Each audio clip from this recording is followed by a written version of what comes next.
Shabbat Shalom.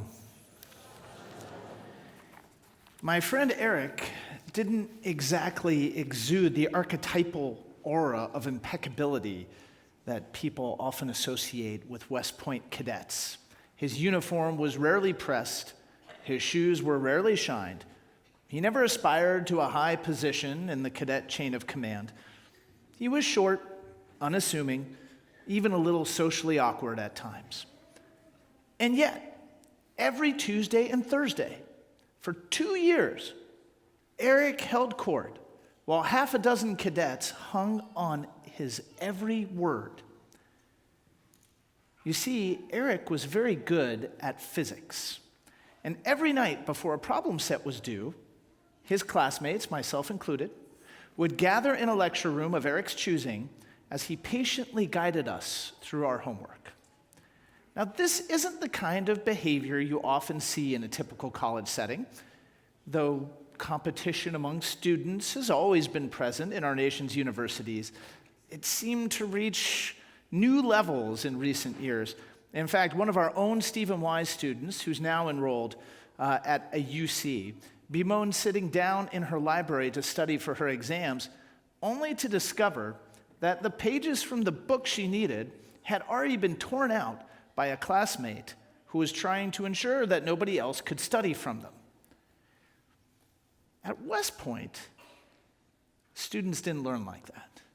We learned in community, mimicking the values of cooperation and collaboration that are essential to military operations. After all, the classmate you help at West Point could one day be responsible for making sure your life is saved on the battlefield. And though Eric may not have presented the prototypical cadet countenance, he certainly possessed prototypical cadet values, namely a dedication to his classmates, one that led him at the cost of his own time, and in some cases, his own comparative grade standing, to dutifully spend his evening teaching his classmates what our teachers could not. Our ancestors shared this sense of dedication toward one another, and they employed many tools to remind themselves of their responsibilities toward their fellow Israelite in both civic and spiritual life.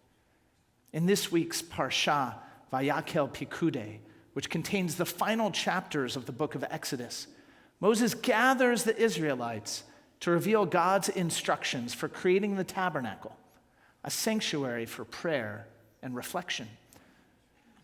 And prayer, like many aspects of Jewish life, is an activity that reminds us of our obligation toward one another.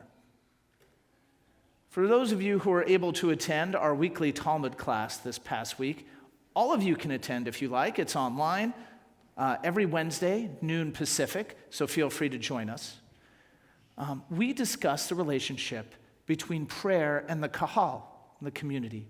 And our discussion began with a rather foreboding teaching from the Talmudic sage Abba Binyamin, who suggests that if two people enter a prayer space and one finishes first and leaves the other behind, then that person's prayers don't count. They're not worth a thing. Why? Traditional commentaries suggest that the reason their prayers don't count is because when someone leaves in the middle of a prayer, by necessity, they're interrupting the prayers of those who remain. Clearly, the medieval sages could not have expected an amazing kindergarten service where our students would have to leave in the middle for everyone else's sake.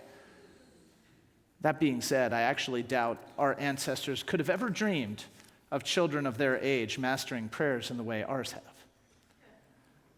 You see, once two people are praying in the same space, according to Abba Binyamin, they owe something to one another. The very nature of their prayers have changed.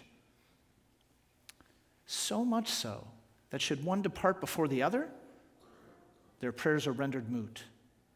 And while it could be that Abba Binyamin was simply trying to teach us good manners and not to interrupt somebody else, I think it's equally possible that Abba Binyamin was trying to teach us something profound about the nature of prayer.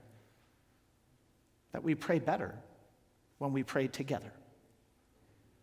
Several chapters following Abba Binyamin's teaching, the Talmud introduces us to one of the great rabbis, Rabbi Akiva, who, according to the Talmud, shortened his prayers in public so that he wouldn't inconvenience the kahal, the community. Some of you wondering if I can shorten my remarks so as not to inconvenience the kahal, the community. And we're almost there. But when Rabbi Akiva prayed in private, he prayed so long and so hard, the Talmud says, that he would start in one corner of the room and he would end up in another, all owing to the bowing and the scraping he would do during his prayers. Nevertheless, so precious was the opportunity to pray in community that even the great Rabbi Akiva would abridge his prayers, which otherwise might last all day. Gathering in community, it seems, requires compromise, even from the greatest of sages. Here tonight, we've made compromises. We've asked some of you to be quiet when you'd prefer to make noise. We've asked some of you to suffer noise when you might prefer the quiet. And certainly there might be moments when we just need a little quiet and solitude, especially after a long week. Or there might be moments when we just need to let go, especially after a long week. And we're entitled to that. We deserve it. But Jewish tradition also reminds us that we lose something precious when we opt to go it alone. Despite the compromises we must make in order to gather as one, Jewish life is meant to be lived in community. Because together, we pray better. Because together, we achieve more. Because together, we can reach for the stars. In their senior year, West Point cadets select their duty station of choice from a pool of available spots. And my friend Eric stood by and watched as his classmates, including 2 fellow physics majors that he shepherded through their classes, selected the prime spots: Hawaii, Colorado, Arizona, Washington. But I don't think he ever regretted his choice to help his classmates.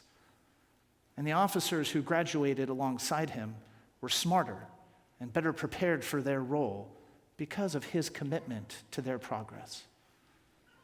On this Shabbat, on every Shabbat to come, I pray that we and our children experience the blessings as well as the compromises that come from our commitment to community.